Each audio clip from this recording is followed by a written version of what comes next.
Soy Alan, tengo 24 años y nací en Veracruz, pero esta parte de mi historia empieza en Guadalajara.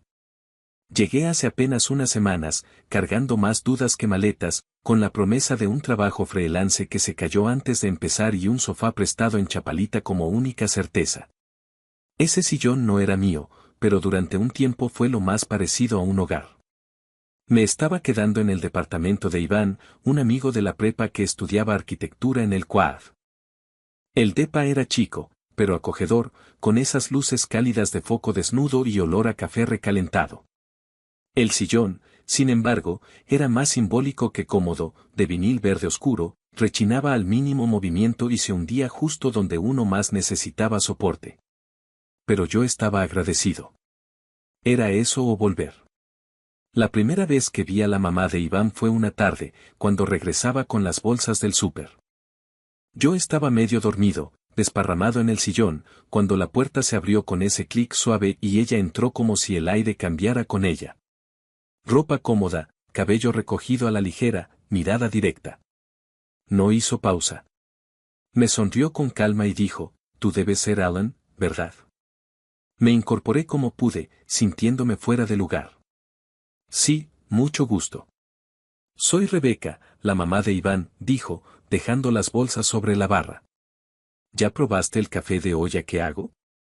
Esa tarde hablamos más de lo que esperaba. Me preguntó de mi trabajo, le conté que hacía diseño editorial, motion graphics, logos cuando había suerte, y ella escuchaba de verdad, como si no estuviera pensando en otra cosa mientras asentía. Tenía esa forma de hablar pausada, sin apuro, como quien no tiene necesidad de llenar los silencios. Cuando Iván llegó, la plática terminó. Él traía prisa, como siempre. Yo volví al sillón. Esa noche no dormí bien. Me quedé pensando en Rebeca. En su forma de mover las manos al hablar, en la risa breve que soltaba cuando algo le parecía sincero, en cómo me miraba sin juicio, con una calma que uno ya no encuentra fácilmente. La cocina del departamento era de esas chiquitas, con un solo foco cálido colgando del techo. Al día siguiente, bajé por agua y encontré una taza en la barra. Era blanca, con mi nombre escrito en plumón negro, Alan. Y olía a café de olla. Desde ese día empecé a notar detalles que antes pasaba por alto. Cómo se acomodaba el cabello detrás de la oreja cuando se inclinaba a leer algo. La manera en que su voz bajaba el volumen cuando Iván hablaba, como si supiera que no era su espacio. El modo en que sus pasos no hacían ruido, pero siempre sabías cuando estaba cerca. Me empezó a pasar algo extraño, dejé de sentirme como un invitado. No es que creyera que el espacio era mío, pero sí sentía que Rebeca no me trataba como a un estorbo temporal. Había una sutil aceptación en sus gestos.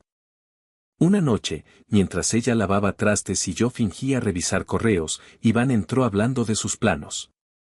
Ella asintió, sonrió, pero sus ojos se quedaron un segundo más en los míos antes de girarse. Empecé a quedarme despierto sin razón, solo para escuchar cómo ella caminaba del cuarto al baño. Me llegaba ese olor a lavanda que salía de su habitación cada vez que abría la puerta. Era tan suave que no parecía perfume, más bien algo que salía de las sábanas, como si fuera parte de su piel. En ese sillón incómodo, con una manta que no cubría del todo y la laptop sobre el pecho, me descubrí pensando que sería cruzar esa línea. No era una idea clara. Era más bien una presencia constante, flotando en el aire, callada pero presente. Yo no sabía si Rebeca pensaba en mí más allá de la cortesía. Pero si sabía esto, no era el sillón lo que me impedía dormir. Era ella. La forma en que su voz bajaba cuando estábamos solos. Esa taza con mi nombre. Y la sensación, cada vez más fuerte, de que lo que parecía un lugar de paso podía convertirse en algo mucho más difícil de soltar. Empezó como rutina, pero ya no lo parecía. Cada mañana, Rebeca y yo coincidíamos en la cocina como si alguien lo hubiese planeado. Iván salía temprano a clases, dejando tras de sí el ruido de llaves, olor a desodorante de aerosol y la puerta cerrándose a medias. Y entonces, el departamento se quedaba en silencio, salvo por nosotros dos. Ella bajaba en bata o con una blusa de algodón que apenas marcaba su figura, el cabello aún húmedo a veces, y esa mirada que no buscaba nada, pero encontraba todo. Yo ya estaba ahí, casi siempre, con un vaso de agua en mano o fingiendo que revisaba mensajes en el celular. Pero la verdad, la esperaba. Era mi parte favorita del día. Rebeca preparaba jugo natural, algo que creí que solo las mamás estrictas hacían. Zanahoria con naranja, betabel con toronja, una vez hasta con apio. Para limpiar el cuerpo, decía. Yo le respondía bromeando, ¿y el alma? Ella sonreía sin mirarme directamente. Eso ya es más difícil. El pan dulce no faltaba, conchas, cuernitos, o esos que parecen orejas y crujen al morder. Nos sentábamos a la mesa, cada uno con su taza. Hablábamos de todo y de nada. Series mexicanas, música de cuando ella tenía mi edad, lo que Iván decía que nunca le contaba. Y poco a poco, las conversaciones dejaron de ser superficiales. Una mañana, mientras untábamos mantequilla sobre pan recién tostado, me confesó que había criado sola a Iván desde que tenía 8 años. Nunca quise que sintiera que le faltaba algo. Pero en el camino, se me fueron quedando cosas. No pregunté qué cosas. Solo escuché. Había algo en su voz que no pedía consejo, solo espacio. Yo le dije que la admiraba. Que no cualquiera puede con tanto. Que merecía más que rutinas y silencios. No lo dije para impresionarla. Lo dije porque lo sentía. Y en ese momento, ella dejó de mover la cuchara y me miró directo a los ojos. ¿Siempre me ves así? Yo fingí no entender. ¿Cómo? Ella solo sonrió. No explicó nada. Y no hizo falta. Desde entonces, empezamos a tocarnos sin tocar. Era un roce de dedos al pasarnos una cuchara. Un hombro que rozaba el otro al cruzar la cocina. Un silencio compartido frente a la licuadora. Esos gestos pequeños que no se dicen, pero se sienten. Que no rompen ninguna regla, pero ya cruzaron algo interno. Rebeca tenía una forma de callar cuando Iván aparecía, que decía más que cualquier palabra. Guardaba su risa, bajaba el tono, se alejaba apenas un poco. Como si quisiese guardar algo que era solo nuestro. Y yo también me convertía en otro, el amigo correcto, el invitado prudente. Pero por dentro, ya no era el mismo. La tensión no se nombraba. Pero ya vivía entre nosotros. Y no era incómoda. Era eléctrica. Una vez, al lavar los platos, nuestras manos se mojaron al mismo tiempo bajo el chorro. No retiró la suya. Solo me miró como quien acepta que lo que no se dice también tiene peso. Y yo no dije nada tampoco. No era momento. Pero tampoco lo evité. En esas mañanas de jugo y pan dulce, sin música, con la luz del sol entrando por la ventana pequeña de la cocina, yo empezaba a entender que el cariño no siempre entra con ruido. A veces se filtra lento, como el aroma del café de olla. Y cuando te das cuenta, ya lo llevas dentro. Era inevitable. Aunque todavía no sabíamos qué nombre ponerle. A Rebeca se le ocurrió ordenar la bodega una tarde en que la lluvia apenas mojaba las jardineras de Chapalita. Era uno de esos días sin planes, donde el aire huele a tierra húmeda y el silencio del departamento se siente más largo que de costumbre. Hace años que nadie entra ahí, me dijo, con una caja en las manos y el cabello amarrado en una coleta floja. Si sobrevives al polvo, te invito un pan de la panadería de la esquina. La bodega estaba en la parte trasera del edificio, junto a un lavadero que ya nadie usaba. Había cajas de zapatos, carpetas con recortes amarillentos, herramientas oxidadas y fotos sueltas en sobres de plástico. Yo le hacía preguntas y ella respondía entre risas contenidas, como si remover esas cosas fuera también remover versiones pasadas de ella. Las manos se nos tocaron más de una vez. Entre papeles y frascos viejos, al mover la misma caja desde lados opuestos o al intentar levantar una estructura que se desarmaba al mínimo intento. Al principio, fingíamos esas disculpas suaves que uno usa cuando no quiere parecer obvio. Pero con el paso de los minutos, dejamos de fingir. Había polvo, sí. Pero también algo flotando que no era parte del aire. Cada vez que nuestras miradas se encontraban, parecía que algo quedaba suspendido en medio. En un momento, Rebeca quiso alcanzar una caja del estante superior. Buscó un banquito de madera, inestable como la mayoría de las cosas que sobreviven muchos años sin uso. Me paré detrás de ella, por instinto, por cuidado, por todo eso que uno no dice. Cuando apoyó un pie, le sostuve la pierna con firmeza para estabilizarla. Ella no dijo nada al principio. Solo se quedó ahí, con la mano en el cartón, el otro pie firme en el banco, y mi mano en su pierna. Entonces bajó la mirada hacia mí, y dijo, apenas, como si fuera un pensamiento en voz alta, otra vez esa mirada. No supe qué responder. Solo bajé la vista.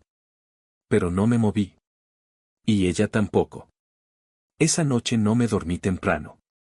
Me quedé en el sillón escuchando los sonidos habituales del departamento, el clic de la cafetera programada, el goteo de la regadera, las sandalias golpeando suave contra el piso. Esperé que saliera al pasillo, que se asomara a la cocina, que apareciera de nuevo. No lo hizo. Pero la esperanza me mantuvo despierto más allá de la lógica. Días después, mientras veíamos una película en la sala, una de esas que pasan en canales públicos, con actores que nadie recuerda pero que tienen algo hipnótico, sentí que era un momento suspendido entre todo y nada. Ella se sentó en el sillón largo, yo en el otro extremo. Iván ya se había dormido. Fingí cerrar los ojos. Sentí que se acercaba, que me observaba. Y por un segundo, apenas uno, sus dedos tocaron mi cabello con una delicadeza que no parecía casual. Luego se levantó en silencio y caminó hacia su cuarto. Me quedé así, con los ojos cerrados, pero el cuerpo entero despierto. Días después, Iván comentó mientras servía cereal, mi mamá anda contenta últimamente, ¿no? ¿Cómo, distinta? Lo dijo sin intención, sin sospecha. Pero me atravesó como algo que no podía desoír.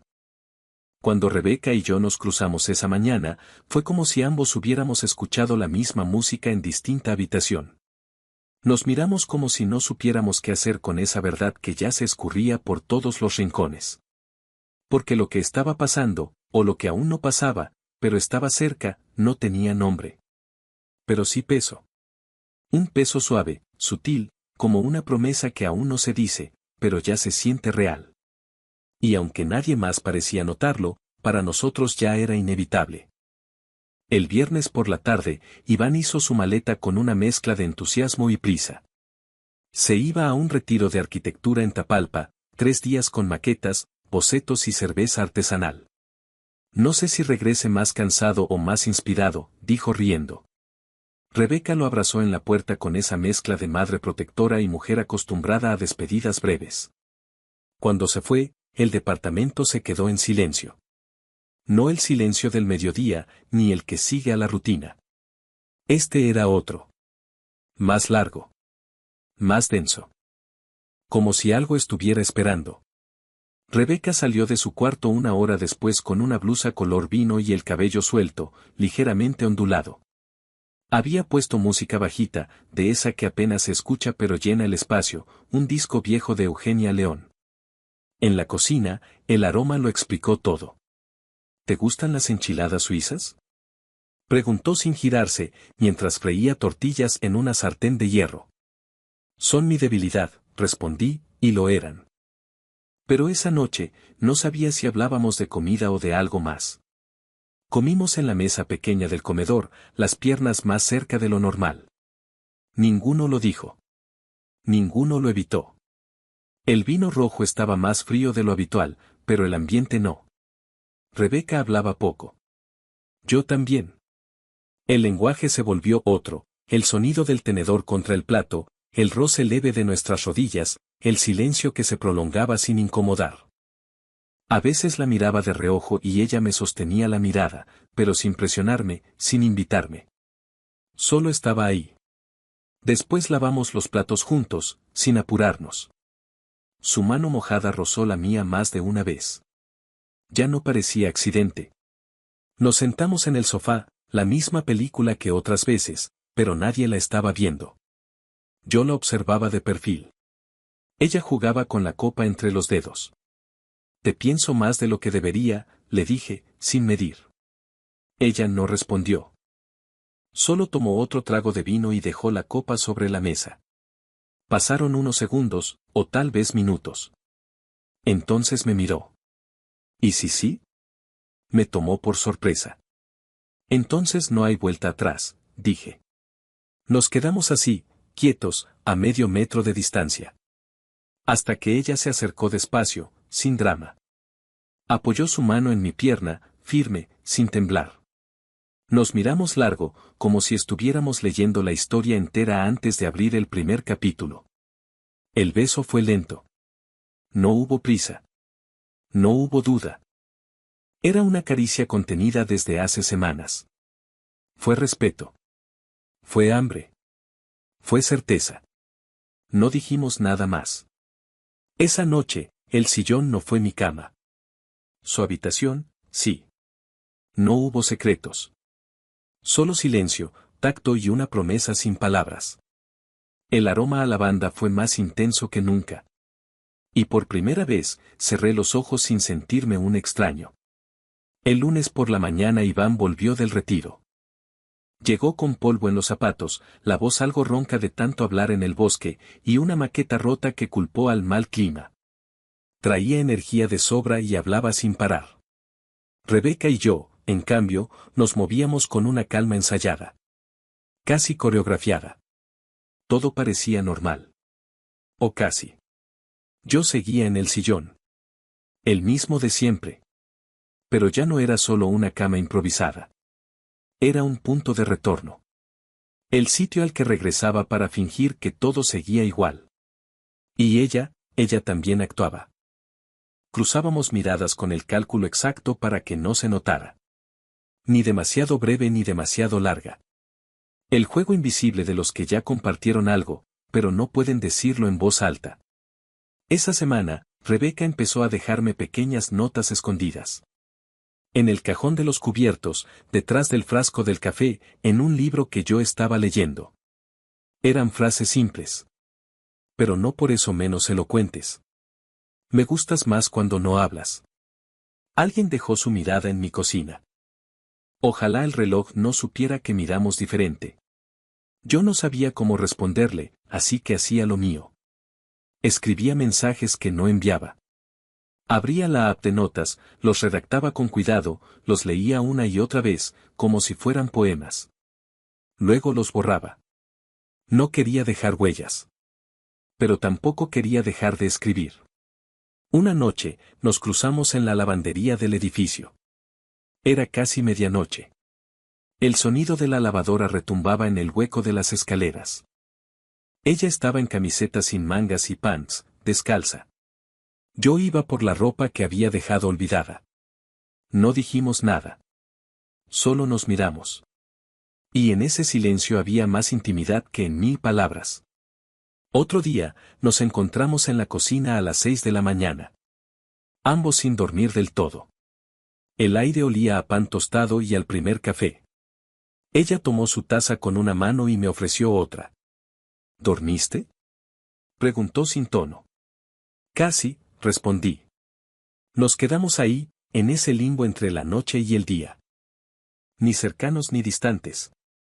Solo presentes. Un amanecer, la vi salir al balcón. Me levanté sin hacer ruido y me acerqué. Nos quedamos uno junto al otro, viendo cómo la ciudad despertaba entre murmullos. Sus dedos tocaron los míos apenas. Y esa fue toda la conversación. Pero no todo era calma. La tensión también se colaba. No podemos seguir, me dijo un día, mientras lavaba platos. Yo me quedé callado. Entonces me miró, como retándome. Entonces dime que no me piensas, le respondí. No lo dijo. No podía. Y eso lo decía todo. Así empezó lo más difícil, vivir a escondidas algo que ya lo invadía todo. Nos veíamos sin vernos. Escuchábamos los pasos del otro con atención quirúrgica. Cada roce accidental era más intencional que muchos abrazos. Una noche, mientras Iván dormía, Rebeca me tomó de la muñeca en el pasillo. No dijo nada. Solo me sostuvo un segundo. Luego soltó. Pero esa caricia muda me acompañó por días. Nadie más lo notaba. Pero nosotros ya no podíamos no sentirlo. Los días empezaron a pesar distinto. Ya no eran esas mañanas de pan dulce y juegos invisibles. Ahora cada minuto compartido venía con la conciencia de estar cruzando un hilo cada vez más delgado. Rebeca hablaba menos. Caminaba más despacio, como si pensara cada paso antes de darlo. Yo también empecé a medir mis movimientos, a limitar mis miradas, a calcular cada palabra que salía de mi boca. Iván, sin embargo, hablaba más. Comentaba cosas que antes pasaban desapercibidas. Como si algo le incomodara y no supiera qué era exactamente. Mi mamá anda rara últimamente, dijo un martes mientras armábamos una pizza congelada. Como distraída, ¿no? No supe qué decir. Me limité a sentir con una sonrisa fingida. Por dentro, una punzada. Hasta que un día, la línea invisible que habíamos logrado mantener se rompió. Era domingo por la tarde. Iván había salido a comprar cosas para un proyecto. Yo estaba en la terraza, apoyado en la barandilla, mirando los árboles que se sacudían con el viento. Rebeca salió con 2 tazas de café, sin decir nada. Me ofreció una y se quedó a mi lado. No nos tocamos. No nos dijimos nada comprometedor. Pero estábamos demasiado cerca. Fue entonces que la puerta del depa se abrió de golpe. Iván regresó antes de lo previsto. Nos encontró ahí, a pocos centímetros, con la luz de la tarde envolviéndonos como si nos delatara. No dijo nada. Solo nos miró. Primero a mí. Luego a ella. Después, bajó la vista y pasó de largo, directo a su cuarto. Rebeca retrocedió un paso. Dejó la taza en la mesa y entró sin una palabra. Ese silencio lo cambió todo. Los días siguientes fueron más fríos. No por el clima, sino por lo que no nos decíamos. Rebeca evitaba cruzarse conmigo a solas. Yo salía más, buscaba cafés para trabajar, esquivaba el sillón que ya no parecía mío. Pero tampoco me iba. Una noche, dejé sobre la mesa de centro un libro que sabía que a ella le gustaba. Dentro, una nota escrita en lápiz, aquí sigo. No respondió. No hacía falta. A la mañana siguiente, al ir por café, encontré sobre mi taza una flor chiquita, morada, de esas que crecen sin permiso entre las grietas del concreto. Nadie hablaba de lo que había pasado. Ni Iván. Ni Rebeca. Ni yo. Pero en cada cruce de platos, en cada silencio incómodo durante la cena, en cada paso contenido por el pasillo, todos lo sentíamos. Algo había terminado. Y ni siquiera habíamos tenido tiempo de decir que había empezado. No lo planeé con precisión, pero llegó un momento en que ya no se podía seguir fingiendo que nada pasaba. El departamento se había vuelto más pequeño, los silencios más largos, y el sillón ya no era un refugio, sino un recordatorio. Encontré un pequeño estudio en Santa Tere. No era gran cosa, una recámara, una estufa diminuta y una ventana que daba a una bugambilia escandalosa. Pero era mío. O al menos, no era de nadie más. Me mudé sin hacer ruido, un miércoles por la tarde, cuando Iván estaba en clases y Rebeca sabía. No le dije mucho a Iván. Solo, gracias por todo, en serio.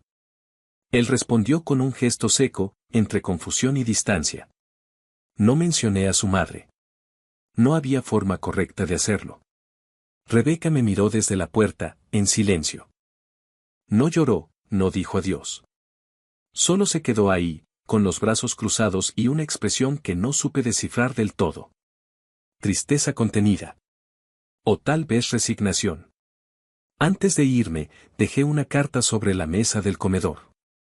No la firmé con mi nombre, pero sabía que ella reconocería la letra. Quizás todo esto fue un error. Pero si lo fue, fue el único en el que me sentí visto. No esperaba respuesta. Pero sabía que no la dejaría en la mesa. Que la leería. Que la guardaría. Días después, pasé por la colonia. No por nostalgia, al menos, no lo admití, sino porque el camión me dejó cerca y mis pies decidieron por mí. Caminé por la misma calle, vi la misma tienda de abarrotes, el árbol donde siempre ladraba un perro invisible. Y entonces, sin querer, miré hacia el edificio. Ella estaba ahí. En la ventana del segundo piso. No se escondió. No se apartó. Solo me vio. No nos saludamos. No hicimos ningún gesto. Pero ambos sonreímos, apenas. Como si eso fuera suficiente.